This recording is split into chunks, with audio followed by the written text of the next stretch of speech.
Tuko na changamoto mingi sana kupitia hata hii daraja. Hii barabara pia imeharibika. Hata ukiwa umebeba wateja, hata uwezi kuwabeba vizuri. Unabeba wateja wanaenda wakiwa wanaanguka, pikipiki zinagongana, hata kwa barabara hata uwezi kutembea vizuri. Hata kuna hata watu wengine hata ukiwa unabeba, hata njana kulikuwa hata kumebeba wateja. Huyo mama alikuwa mjamzito akasiaia kwa pikipiki. Hata siku tunaona changamoto zimekuwa nyingi sana. Sasa tunasema mheshimiwa wetu John Paul akuje aangalie aweze kutatua hii solution. Naona hii barabara yetu imekuwa mbaya, hata watu wengine wanaenda pia na miguu, wanasema afadhali hata kuenda na miguu kuliko kubebwa na hii barabara. Njia ndio tunatokanga naye. Hapa njiani kuna simo refu sana. Hakuna mtoto anaweza pitia hapo. Ama mama mzee. Ya pili, hii barabara hata ngari ikikuja sasa ile kunyanyesa. Hakuna ngari kubwa inaweza ingia hii barabara, ndabuda inaweza ingia hii kwa simo. Na hii simo kuna shule mengi hapa, lakini tunanumika sana maroho yetu. Watoto wadogo wa shule wakienda shule waendi, hata siku moja wanalia. Kila wamama wanakuja hapa, nisaidiwe. Ni nani atakuja kuangalia mtoto hapa? Hakuwa anamsaidia apita hiyo dhuluma iko hapa. Accident zile zimeokaa kwa hii barabara ni mingi sana. Hizo accident zimeokaa kwa sababu ya watu wakiwa wanajaribu kuepa hiyo mashimo.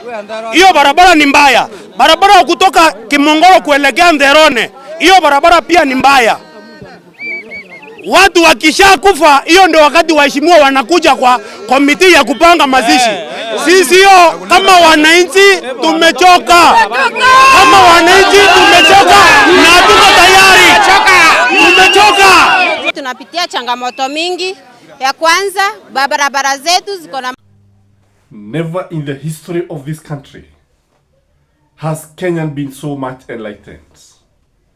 Never in the history of this country has our leaders found themselves in serious problems with the mwananchi.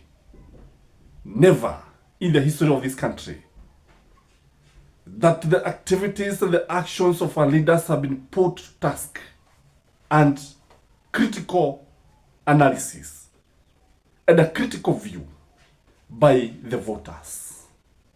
Today, when William Samoei Ruto is trying every trick in the book to win the hearts and the minds of the voters because he's staring at a one-term presidency, Kenyans are very, very rigid and very, very much focused. Kenyans have refused to be convinced by anybody. Not even Uhuru Muigai Kenyatta, who can convince Kenyans to support William Samoei Ruto. Not even Raila Amolo Odinga. In fact, anybody who attempts to bring the idea of supporting William Samoei Ruto's second term to the voters is receiving what we call a backlash. Anybody entertaining the thought of a second term, wherever he comes from, for William Samoei Ruto, is getting a thorough opposition from the mwananchi. The modern voter is very, very different. If you try in any way to trick Kenyans, if you try to show them that things should be done this way, more than they should be done, or different from the way they should be done, Kenyans are rejecting. Kenyans are refusing. If you ask those people who associate themselves with the government today, those who work with William Samoei Ruto, they will tell you that the pressure from the common mwananchi is so much that the common mwananchi is looking at everything, is actually oversighting everything that they are doing. Once Uhuru Muigai Kenyatta tried to associate himself with William Samoei Ruto, one, his rating started coming down. Two, Kenyans told him, we are not boarding. If you want to know the determination of Kenyans today, ask one Raila Amolo Odinga. Raila Amolo Odinga's rating has plummeted. Raila Amolo Odinga, the man who was actually loved by so many Kenyans, today Kenyans are asking his move on his wisdom of associating with William Samuel Ruto, including the members of parliament who are actually behind him. Today they will tell you that they have not witnessed whatever they are witnessing today. And Kenyans are not, the modern voter is not tribal. I've looked at some Kenyans from the old school, trying to say that, oh, sijui talk about, sijui mtu wa kwenu, sijui Raila is ours, talk about the issue of tribalism is something that the modern voter has overcome. When I'm talking about the modern voter, I'm talking about the millennial. I'm talking about the Gen Z. I'm talking about the majority of Kenyans who are actually below that 5 years. And they constitute a huge percentage, which is about 70%. William Samuel Ruto is being questioned for every move that does not benefit the common mwananchi. Every appointment that is not based on merit is put to question. We are raising a generation that has been to school, a generation that is computer literate, a generation that knows when you are lying, a generation that knows when you are misleading them, a generation that clearly understands that William Samuel Ruto, Uhuru Kenyatta, Rigathi Gachagua, Raila Amolo Odinga have one thing in common. They have more in common than in conflict. That they are brothers. They are political brothers. And they also understand that a voter in Madeira and another in Mombasa and another in Kirinyaga, a common mwananchi, have also more in common than in conflict. They believe that we want something that is going to benefit the whole country. They don't want these things about tribalism. The shenanigans about what.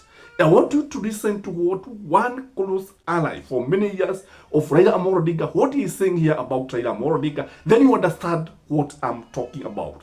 Because Raila Amolo Odinga is facing it. Watch this.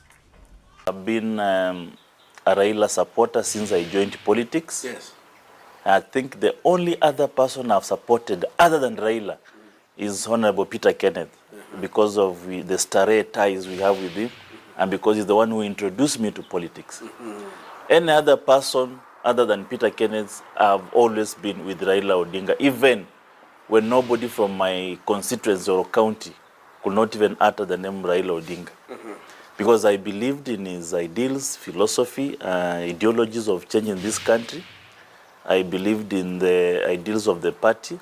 And I also believed that this country needed a paradigm shift in terms of the true tribal hegemony kind of leadership. Now, Raila represented that kind of change. In not any other time in history have I ever observed, witnessed, seen, and encountered such hatred and venom against Raila than now. I've never witnessed at a time when Kenyans can hate Baba so bitterly to a point that they don't even want him to win anything, including the chairman of, not even AU. They don't want even him to, even the chairman of Ketodip. They'll not even want Raila to win that seat. That kind of hatred I've never witnessed. But I understand it's a hatred that is transferred from Ruto. It is a hatred that was championed towards Ruto. There is a time there was a lot of grandiose in the government, bravado. People are just, buying watches, going outside with, chartered plane, private plane with taxpayers' money, and they're boasting around it, and the Kenyans were suffering. People are just introducing policies, and they are passed in parliament, a parliament that was so much compromised that anything that a president wants can pass. So Kenyans felt that this is not the government we thought it's going to be. And they went on the streets in a very non-partisan, non-tribal, leaderless kind of movement that has never been witnessed in this country. Where even in Kericho, where the president comes from, there was maandamano. Even in Eldoret, it started actually in Eldoret, where the president comes from. You could see that this is a national-wide protest.